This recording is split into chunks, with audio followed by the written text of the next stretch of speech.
Friends and family of the Liverpool striker Diogo Jota and his brother Andres Silva attended their funerals today in their hometown in Portugal. As Portugal mourned the heartbreaking loss of one of its brightest football stars, Diogo Jota, a painful question lingered in the air. Where was the nation's most iconic player? On a day when thousands gathered in Porto to pay their final respects to the 28-year-old Liverpool and Portugal forward, whose life was tragically cut short in a car accident in Spain, the absence of Cristiano Ronaldo spoke volumes. Fans across the globe wondered why the man who had shared the field, the locker room, and the brotherhood of the national jersey with Jota wasn't standing at his casket. Was it personal grief? Was it distance? Or something deeper?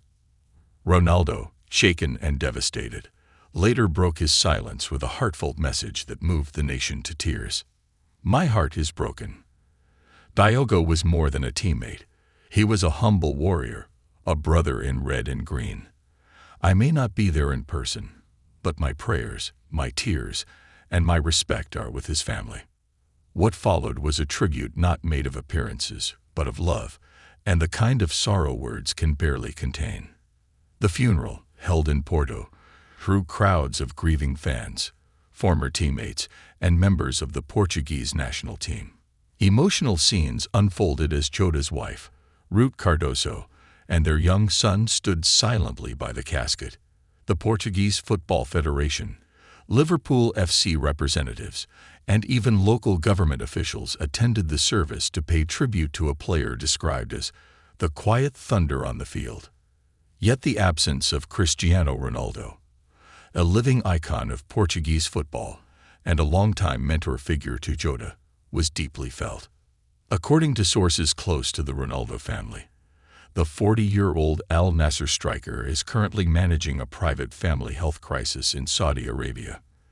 The forward had allegedly planned to attend the funeral until an urgent personal matter required his presence at home.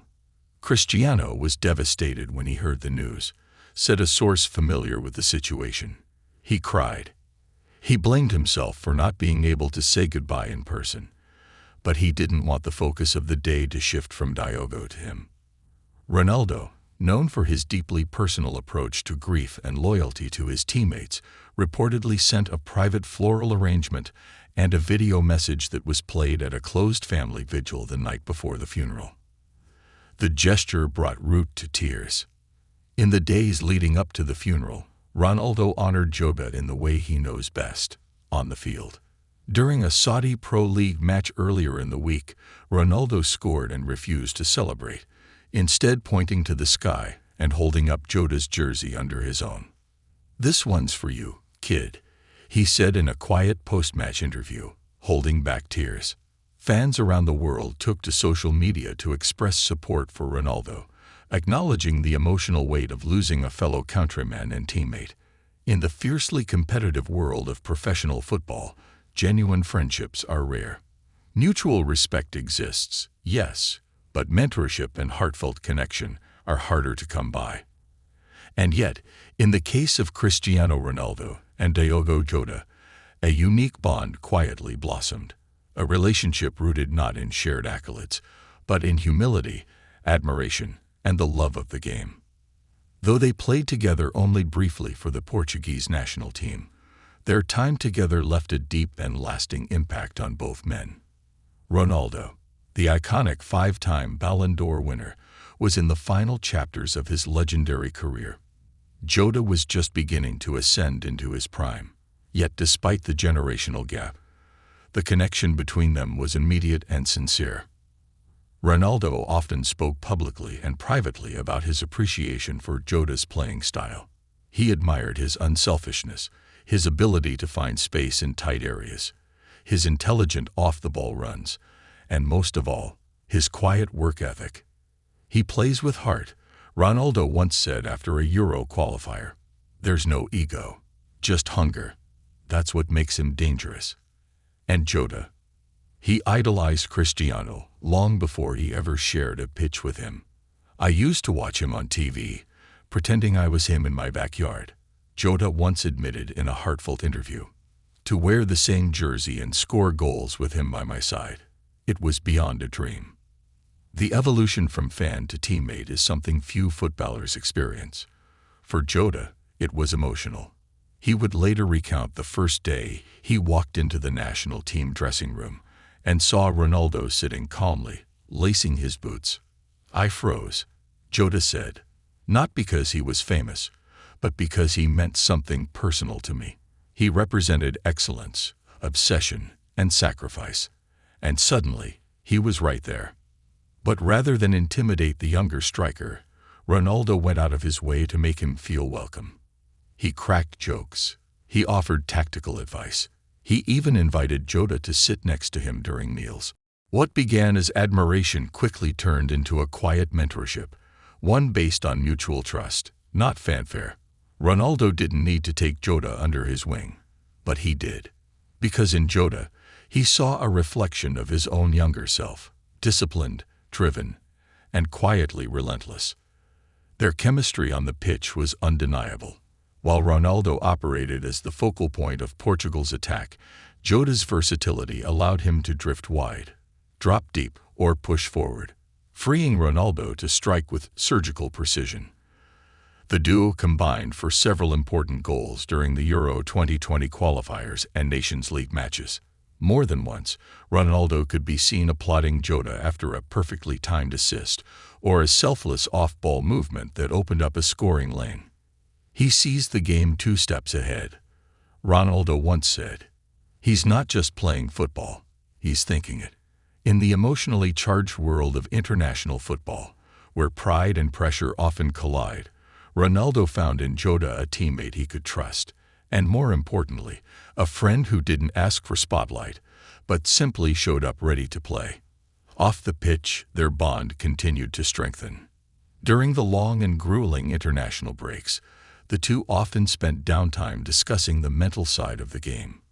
Ronaldo, known for his obsession with recovery and discipline, shared his personal training techniques, nutrition tips, and mindset strategies with Jota. "He told me football isn't just played with your feet, it's played with your head," Jota once said.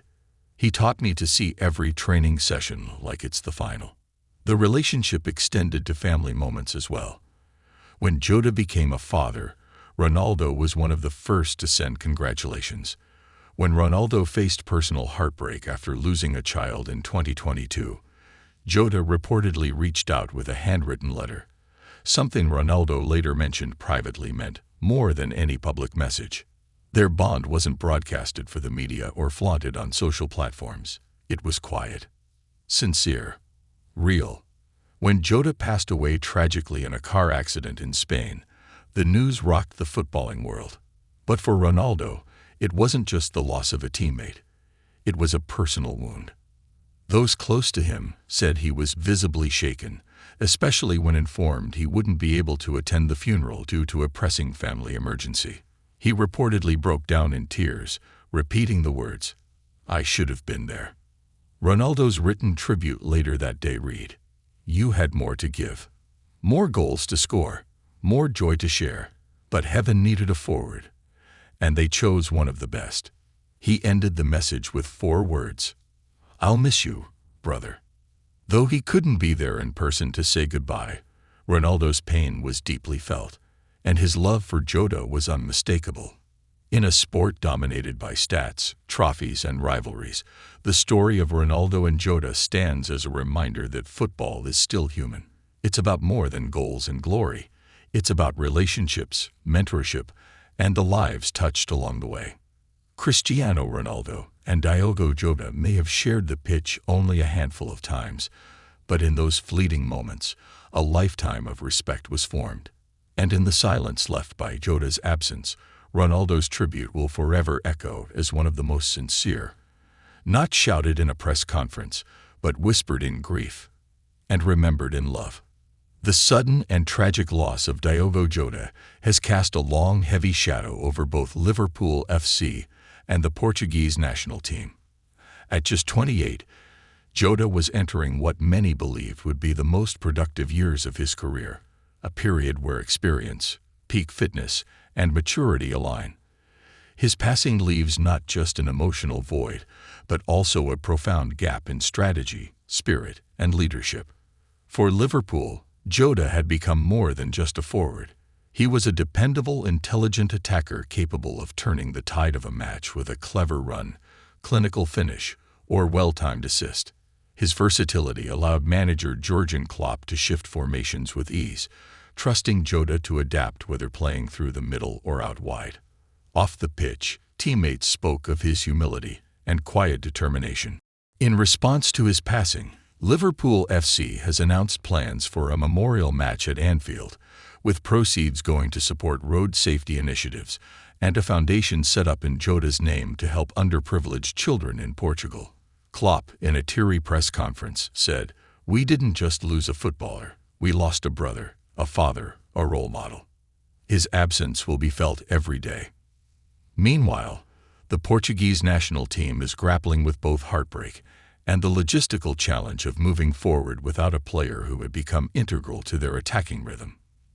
Jota's chemistry with Bruno Fernandes, Bernardo Silva, and even Cristiano Ronaldo had given Portugal a dynamic edge.